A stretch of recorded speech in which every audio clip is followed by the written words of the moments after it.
Manfaat dari aktivitas fisik itu ternyata banyak sekali.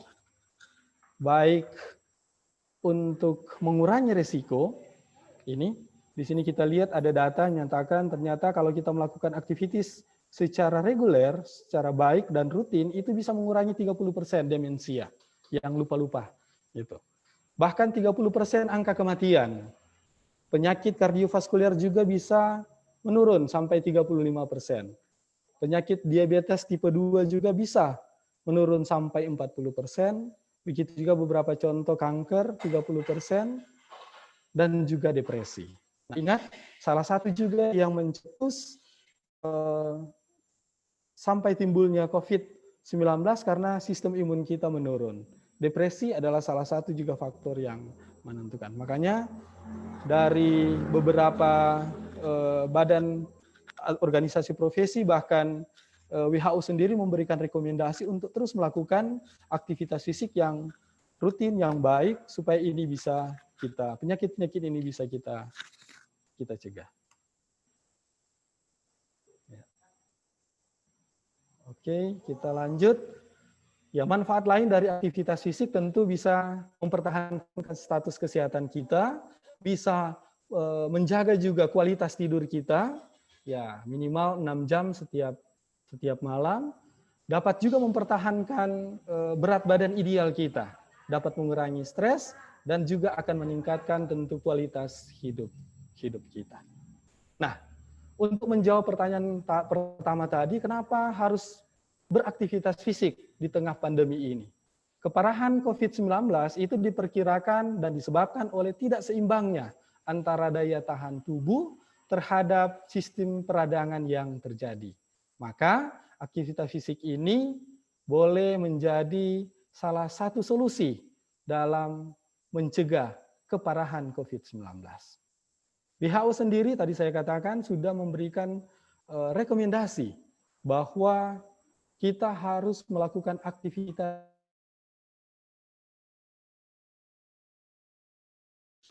ya, itu untuk intensitas yang moderat, atau 75 menit untuk latihan-latihan atau aktivitas yang agak berat.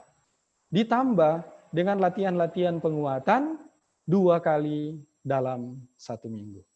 Dan organisasi profesi fisioterapi juga telah merekomendasikan bahwa aktivitas fisik dan gerakan badan di rumah selama masa social distancing ini, selain juga untuk meningkatkan daya tahan tubuh, bisa juga untuk tetap menjaga kebugaran dan mengurangi stres.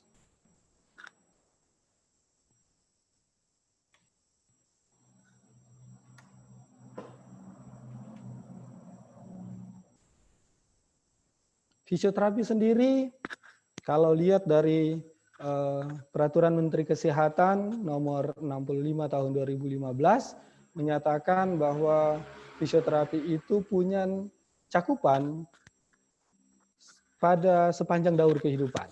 Jadi mulai dari anak-anak sampai dewasa dengan melakukan penanganan baik manual maupun juga dengan peralatan. Tapi seiring dengan berjalannya waktu, ternyata latihan adalah salah satu yang paling banyak dilakukan oleh fisioterapis, baik yang di klinis maupun di fasilitas pelayanan kesehatan lainnya. Tentang bagaimana olahraga yang aman di tengah pandemi COVID-19 ini. Jadi sekali lagi kita harus kembali mengacu pada prinsip olahraga secara umum. Ada aturan prinsip olahraga secara umum yaitu istilah FIT. Jadi ada frekuensi, F, I itu intensitas, T itu waktu atau tempo, dan tipe itu berhubungan dengan jenis olahraga. Nah, frekuensi itu berapa kali seminggu olahraga itu baik dilakukan agar betul-betul memberikan efek fisiologis bahkan efek terapeutik.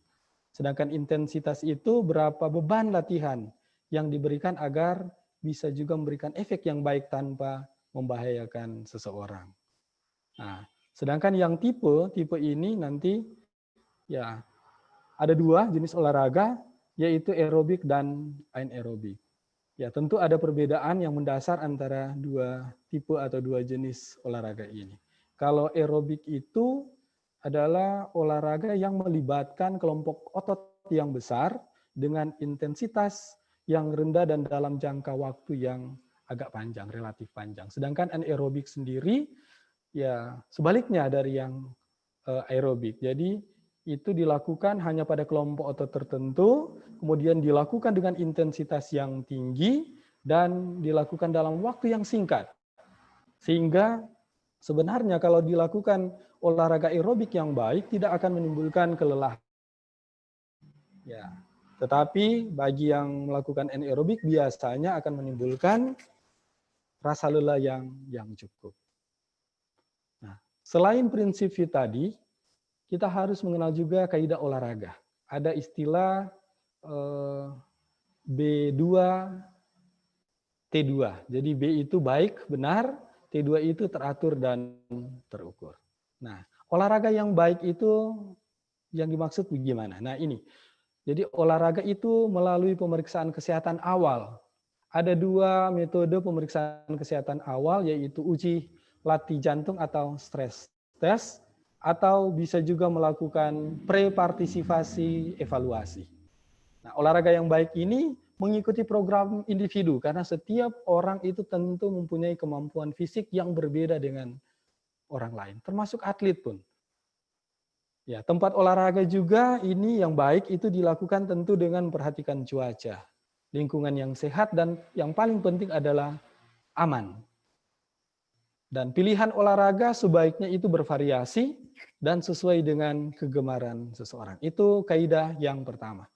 Kaidah yang kedua yaitu olahraga atau latihan fisik yang benar. Apa yang disebut yang benar di sini? Ini dilakukan dengan pemanasan, latihan inti, dan pendinginan. Ya, sebisa mungkin pemanasan ini dilakukan dengan peregangan, sesuai dengan cabang olahraga atau jenis olahraga yang akan dilakukan. Biasanya direkomendasikan 10-15 menit. Begitu juga dengan latihan inti, tentu waktunya akan lebih lama, tapi disarankan disertai dengan latihan penguatan otot dan latihan keseimbangan. Dan jangan lupa akhiri juga dengan pendinginan, ya kurang lebih waktu 5-10 menit. Ini ada catatan. Semakin berat olahraga yang akan kita lakukan, maka tentu pemanasan yang orang butuhkan semakin besar pula. Kaidah yang ketiga yaitu latihan fisik atau olahraga yang terukur. Nah, bagaimana mengukur latihan fisik yang baik atau olahraga? Itu dengan mengukur denyut nadi. Denyut nadi kita itu ada dibagi, ada denyut nadi istirahat saat diam seperti ini, ada denyut nadi maksimal. Denyut maksimal itu ada rumusnya. Ini rumus yang konstan, 220 kurang umur. Kemudian ada denyut nadi latihan. Nah, yang torang harapkan nanti kita akan masuk sampai ke denyut nadi latihan ini. Denyut nadi latihan ini sesuai dengan tujuan. Jadi kalau untuk meningkatkan daya tahan tubuh, ini khusus pada lansia, kita pakai alat ukur 60-70% dari denyut nadi maksimal. Ya, ini mungkin